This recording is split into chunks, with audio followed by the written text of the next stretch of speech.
Unsur yang ini. Qul yuhyi alladhi ansaha awwala marrah. Katakan kepada mereka Muhammad, yang akan menghidupkannya adalah Dia yang telah menciptakannya pertama kali dulu. Kalau Dia sanggup menciptakan, Dia tentu lebih sanggup lagi untuk mengembalikan reproduksi ciptaan itu sebagaimana semula. Yang paling kasihan yang ragu-ragu, akhirat itu ada apa enggak sih? Kiamat itu ada apa enggak sih? Lantaran ragu-ragu, terombang-ambing dia antara harapan dan putus asa, antara kenyataan dan idealisme. Ada yang buta sama sekali 100% terhadap keadaan-keadaan sesudah mati. Perhatian mereka hanya tercurah kepada kehidupan sebelum mati.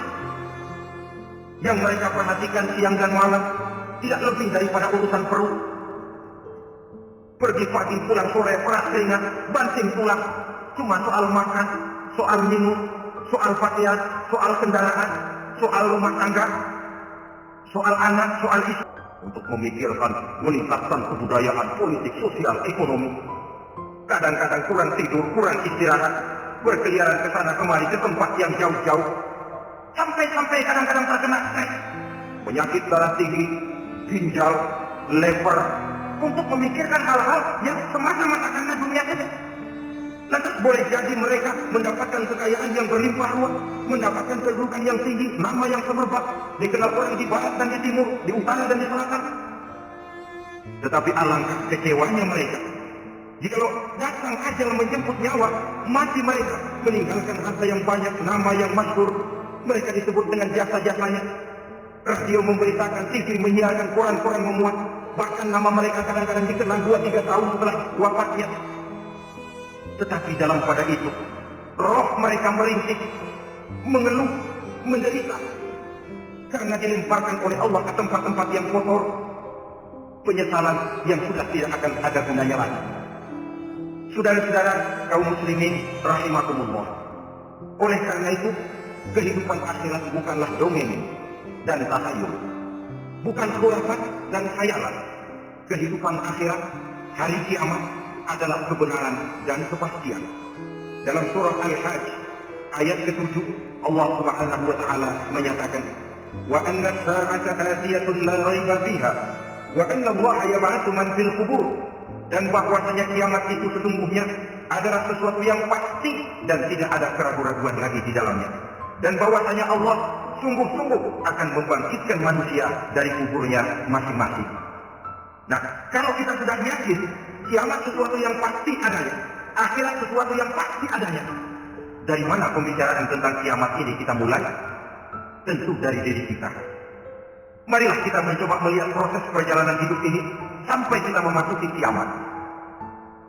Hadirin, tidak ada makhluk secantik manusia. Tidak percaya? Pernah keraguan? Saudara masuk ke kebun binatang. Segala macam makhluk ada di situ. Ratusan macam jenis binatang. Bandingkan dengan saudara, kira-kira cakep mana?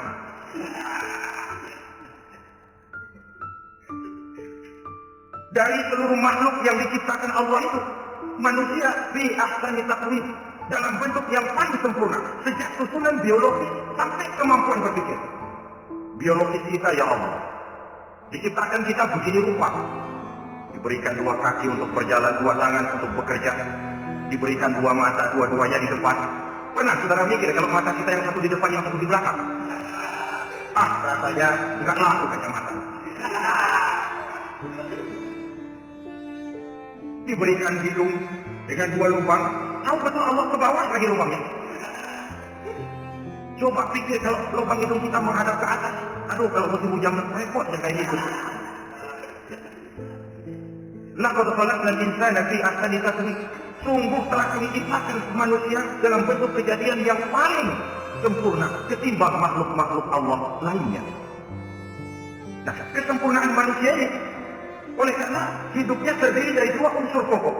Pertama unsur jasmani dan kedua unsur rohani, jasad dan roh.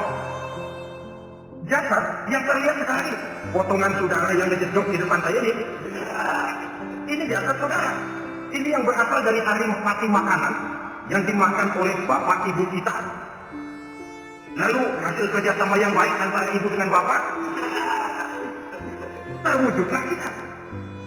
kalimat langsungnya jasad ini berasal dari tanah. Yang tadi berubah dari bayi, remaja, dewasa, meningkat hari tua. Yang berubah itu jasmani kita. Kenapa? Karena jasmani itu materi, benda, daya tahannya terbatas. Dia berubah oleh pergeseran masa dan pertukaran waktu. Apa ada orang makin tua makin capek? Jasmani oleh karena dia materi, dia berubah oleh pergeseran masa dan pertukaran waktu. Nah, yang menyebabkan jasmani itu bergerak karena ada roh di dalamnya. Ini yang menyebabkan kehidupan. Ini yang menjadi sumber kehidupan, pusat kesadaran dan pengertian dalam kehidupan manusia. Tanpa roh dalam diri kita, maka jasad kita pernah lihat orang mati. Itu kan orang mati, coba perhatikan. Apanya yang kurang? Kupingnya masih ada, tapi sudah tidak sanggup mendengar. Matanya masih lengkap, tapi tidak mampu melihat. Jangan melihat terbuka sedikit. Mulutnya masih ada, tapi sudah tidak bicara lagi. Telinganya cukup, tapi sudah tidak sanggup mendengar. Kakinya lengkap, tapi tidak mampu lagi berjalan. Apa penyebabnya ini? Ternyata jasmani kita, jasad ini, manakala sudah ditinggalkan oleh roh, dia tidak akan bisa berdaya apa-apa. Jika tidak mampu berjalan, tidak pula berbuat, tidak pula bekerja apapun saja. Saudara-saudara, dua-duanya punya kebutuhan. Jasmani ada kebutuhannya, rohani pun ada kebutuhannya. Jasmani jelas perlu makan, perlu minum, perlu tidur, perlu pakaian, dan sebagainya. Nah, apabila saat berpisah datang, ajal sampai, berpisahlah roh dan jasad. Dan itulah yang dinamakan dengan maut. Jadi, apa sih mati itu? Mati adalah berpisahnya roh dengan jasad. Sebab itu Islam sangat menganjurkan kita untuk banyak-banyak mengingat mati. Bagaimana caranya mengingat mati? Pertama, mati itu kan pasti. Kira-kira yang hadir di sini ada yang nggak mati nggak? Semuanya bakal mati kan? Berani? Sekarang mau? Saudara, sebenarnya kalau kita merenung lebih jauh, orang itu tidak perlu takut mati. Walaupun tidak boleh terlalu berani menghadapi mati. Karena bagaimanapun takutnya kita kepada mati, kalau dia pasti datang. Bagaimanapun beraninya kita mati, kalau belum aja dia tidak mati juga. Jadi muslim itu kan harus berani menghadapi hidup dan tidak takut menghadapi mati. Mati adalah sesuatu yang pasti. Muslim dianjurkan banyak-banyak mengingat mati dalam kehidupan. Caranya bagaimana? Pertama, berziarah nengokin teman yang sakit. Ya, suka nengokin teman yang sakit nggak? Oh, itu masalahnya kata Nabi. Menengok orang yang sedang sakit lebih afdal daripada sholat sunnah 1000 rakaat. Apa benar? Saudara sembahyang sunnah sampai 1000 rakaat? Nengokin orang sakit pahalanya lebih afdal daripada itu. Kenapa menengok orang sakit mengingatkan kita kepada mati? Iya ya, ini teman saya yang kemarin seger banget, bercanda sama saya, ketawa sama-sama, sekarang terbaring tidak berdaya, hilang kemampuannya, hilang keceriaannya, sakit. Iya kalau sembuh, kalau aja, iya sekarang giliran dia, kalau jatuh ke saya. Lalu menghibur teman dengan kata-kata yang enak, yang akan mendatangkan sugesti supaya dia cepat sembuh. Jangan nengokin orang sakit jujur. Sakit apa perut? Emang teman gue kemarin sakit budi mati. Wah, itu orang bisa jadi shock. Lantaran etika kita tidak akan sampai ke sana. Menjenguk orang sakit akan mengingatkan kita kepada mati. Apa ini? Ziarah kubur. Ada yang orang tuanya meninggal? Nah, kalau ada, ya tidak bisa tiap hari, sekurang-kurangnya seminggu sekali, Jumat pagi misalnya, ziarah kita ke kubur. Sehingga kalau kita masuk kubur kan ada etikanya. Assalamualaikum ya ahlal kubur wa inna insyaallahu bikum lahiqun. Samarinda sepatu yang beli atau belsoni, jam tangan yang Rolex, kendaraan yang serba mewah, tidak ada yang menyertai kita. Kain putih 3 lembar itu saja lagi. Demi setelah dikafankan, dibujurkan kita menghadap ke arah kiblat, orang banyak pun datang menyolatkan kita dengan 4 takbir, diiringi dengan doa, lalu upacara pelepasan. Berangkat kita meninggalkan anak, istri, suami, kampung halaman, tanah air, bahkan alam dunia ini. Selamat tinggal alam dan seluruh isinya. Tinggallah yang tinggal. Saya akan kembali ke tempat asal dari mana saya datang untuk kembali mempertanggungjawabkan seluruh perbuatan saya dalam kehidupan ini. Manakala upacara pelepasan selesailah sudah, dimasukkan kita ke keranda jenazah, digotong orang, bismillah wa ala millati rasulillah, dibawa ke tempat peristirahatan terakhir katanya. Padahal dulu kalau mau kita istirahat, ke Pilat lah kita, ke Bali lah kita, ke Hongkong lah kita, ke tempat-tempat amasa yang indah. Oh, rupanya akan sampai juga perjalanan menuju tempat peristirahatan terakhir yang luasnya tidak akan lebih dari 2 kali 1 meter. Diusung orang kita, diantarkan orang banyak. Manakala sampai ke atas liang lahat, pengusung jenazah dibuka, diturunkan kita ke liang lahat, dibaringkan. Gumpalan tanah akan jadi bantal kita. Muka dibuka, dihadapkan ke arah kiblat. Setelah itu ditutup liang lahat kita dengan kain. Masih belum kurang diuruk dengan tanah. Yang menguruk orang-orang yang tadinya mencintai kita, menyayangi kita. Tapi ketika jasad sudah ditinggalkan ruh, habis rupanya cintanya. Coba jasad kalau sudah ditinggalkan ruh, 3 hari aja di rumah serem. Ya mayit siapa yang betah menikmati. Lalu bila upacara pemakaman selesai, maka berusahlah semuanya. Para pengantar akan kembali ke rumahnya masing-masing. Maka masuk kita ke alam kehidupan, yaitu yang disebut alam barzakh atau alam kubur. Apakah saya hidup sampai di situ? Tidak. Hanya beberapa langkah setelah yang mengantar kita pulang. Diriwayatkan dalam hadis Bukhari dan Muslim, bila seseorang sudah diletakkan di kuburnya, lalu yang mengantar kembali pulang, maka roh si mayit akan dapat mendengar bunyi trompak orang yang pulang itu. Bunyi trompaknya terdengar. Datang 2 malaikat menanyakan dia dengan pertanyaan-pertanyaan yang kalau bisa dijawab dengan betul, 2 malaikat yang bernama Munkar Nakir akan bilang, jawabanmu betul, tenanglah kau di sini, naumatal arus, tidurlah kau di sini seperti tidurnya pengantin. Orang yang baik-baik di alam kuburnya akan mendapat nikmat kubur. Sehingga masa penantian yang lama, jangan lupa, kita masuk ke kubur itu kan menunggu sampai datangnya hari kiamat. Jadi kalau mbak kiamat umpamanya masih 1000 tahun lagi, ya 1000 tahun kita menunggu. Orang yang baik-baik penantian di alam kubur, kata malaikat, naumatan arus, tidurlah kamu seperti tidurnya pengantin. Bagaimana tidurnya pengantin? Enggak berasa. Iya, kata anak sekarang endah aja. Begitu menusin pagi, kata lakinya, malam sebentar benar ya Neng. Sebentar betul katanya malam. Ya tentu saja tidak berasa. Kenapa? Dia tidak pernah memikirkan waktu.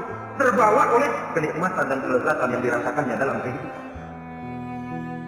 Tapi orang kafir, orang yang dosanya bertumpuk, tidak sanggup menjawab pertanyaan 2 orang malaikat, maka dia akan mendapat azab di alam kuburnya terus-menerus siang dan malam sampai datangnya hari kiamat. Ibarat maling ayam ketangkep, belum masuk pengadilan udah dikebukin duluan. Kan begitu kan? Ada maling ayam nggak itu? Nah, itu yang nyawa tadi pengalaman itu. Di sidang belum divonis, belum dikebukin babak belum. Saudara hadirin, maka alam kubur bisa merupakan raudhatun min riyadil jannah, taman di antara taman-taman surga, pun juga bisa merupakan hufratun min hufarin niran, menjadi liang daripada neraka. Ada lagi riwayat yang dari Imam Muslim yang diperoleh dari Zaid bin Thabit. Zaid bin Thabit cerita, suatu hari kami bersama Rasulullah SAW berada dalam kebun kepunyaan Bani Najjar. Rasulullah sedang duduk di atas keledai. Tiba-tiba entah bagaimana itu keledai terkejut, kaget, berontak, hampir Rasulullah jatuh. Rasulullah kemudian bertanya, rupanya di kebun itu ada kuburan tua, 5 atau 4 kuburan. Rasulullah lalu bertanya, saudara-saudara ada yang tahu nggak ini kuburan siapa? Nggak ada ya Rasulullah. Memang kenapa?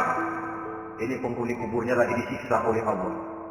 Andai kata boleh saya mohon kepada Allah supaya kamu dengar seperti yang saya dengar, andai kata saja kamu kuat mendengarnya, saya pasti akan berdoa. Tapi sayang, saya yakin kamu pasti tidak akan kuat mendengar mereka mendapat azab di kuburnya. Hadis sahih riwayat Imam Muslim dari Zaid bin Thabit. Kehidupan di alam barzakh. Pak, iya kalau yang matinya dikuburin itu kan cuma logika kita. Menurut Allah tidak ada perbedaan orang mati dikubur di dasar lautan atau dibakar sampai jadi abu atau kubur di medan perang tidak ketemu jenazahnya. Entah mereka tetap masuk ke alam barzakh namanya. Jasad boleh hancur, tapi roh sebagai sumber kehidupan, pusat kesadaran dan pengertian, dia tetap ada, mengalami kebahagiaan dan kegembiraan, atau mengalami kepedihan dan penderitaan, bergantung kepada amalan yang kita lakukan dalam kehidupan di dunia ini. Maka dalam Yasin tadi kan jelas, "Qul yuhyiha alladzi ansha'aha awwala marrah." Yang menghidupkan mereka yang dikubur di lautan, mereka yang dibakar sampai jadi abu, yang akan menghidupkan ialah Allah yang menciptakan mereka dulu pertama kali. Jadi kalau sudah ada aslinya, dia tentu tidak perlu contoh lagi, akan sangat mudah membuatnya. Orang tua kita, keluarga kita yang sudah berpulang, mereka di alam barzakh sekarang ini bisa mendapat nikmat kubur, bisa mendapat azab kubur, bergantung amalan mereka dalam kehidupan di dunia ini. Dalam Musnad Imam Ahmad dan Sahih Abi Hatim malah ada tambahan riwayat. Orang yang banyak kebajikannya di dunia, amalannya akan datang menemani dia. Sholatnya dekat kepalanya, puasa sebelah kanan, zakat sebelah kiri, menghibur dia. Malahan dikatakan berbentuk orang yang cantik menemani dia di alam kuburnya. Aneh, dia tanya, "Man anta lam ara fid dunya ajmal minka?" Siapa kamu? Di dunia ini belum pernah saya melihat orang secantik kamu. Dia jawab, "Ana amaluka sholeh." Saya adalah amalmu yang soleh yang kau kerjakan waktu di dunia. Saya sekarang diperintahkan untuk menemani kamu di sini. Alhamdulillah. Sedangkan amal yang jahat akan datang dalam bentuk yang menyeramkan menemani dia di sana. Bayangin, di kuburan ditemuin yang serem-serem. Tapi juga di dunia, kalau kita di tempat gelap ditemuin orang cakep, enak nggak? Wah, pengalaman. Tapi coba bayangin, sudah tempatnya gelap, yang nemuin jelek nggak ketulungan. Berat kita. Nah, sudah hadirin yang saya hormati. Lalu, bagaimana tempat arwah-arwah yang sudah kembali menghadap Allah yang disebut mustaqarrul arwah itu? Macam-macam tingkatannya sesuai dengan profesi dan amalannya waktu di dunia. Ada roh-roh itu yang setelah pisah dengan jasad, artinya mati, ditempatkan di tempat yang disebut a'la iliyyin, tempat yang tertinggi. Siapa ini? Arwahnya para nabi dan para rasul. Ini fi a'la iliyyin, di tempat yang tertinggi. Arwahnya para nabi, arwahnya para rasul. Dan karena kita bukan nabi, bukan rasul, ya jangan mimpi dapat tempat fi a'la iliyyin, kecuali kalau Allah menghendaki. Itu hak prerogatif Allah. Tapi kan tidak adil kalau Allah melakukan itu. Ini kelompok roh-roh yang masuk golongan fit. Wah, lepas lah. Para nabi, para rasul. Lalu ada pula roh-roh itu yang setelah pisah dengan jasadnya diumpamakan seperti burung-burung hijau yang berterbangan di perkebun-kebunan surga. Roh siapa mereka ini? Rohnya para syuhada, orang-orang yang mati syahid gugur membela agama. Nah, ini bedanya orang mati syahid dengan pahlawan, ya. Apa bedanya syuhada dengan pahlawan? Kalau syuhada, orang yang gugur membela agama, niatnya karena Allah, mati syahid. Kalau pahlawan, orang yang gugur membela negara, orang yang dianggap berjasa kepada pemerintah. Klimaksnya, kalau orang mati syahid, jelas surga. Tapi pahlawan, belum tentu surga. Kenapa? Bergantung kepada negara macam apa yang dibelanya, dan pemerintah model mana yang dibelanya. Di negara-negara komunis misalnya, banyak nggak pahlawan? Dengan sekian tanda jasa, yang mati di medan perang, dan sebagainya. Kira-kira pahlawan komunis masuk surga nggak? Ya, kalau pahlawan komunis masuk surga, kita nggak kebagian kapling di surga barangkali. Inilah bedanya pahlawan dengan orang mati syahid. Kemudian ada pula roh itu yang tertahan di pintu surga. Tertahan di pintu surga. Ini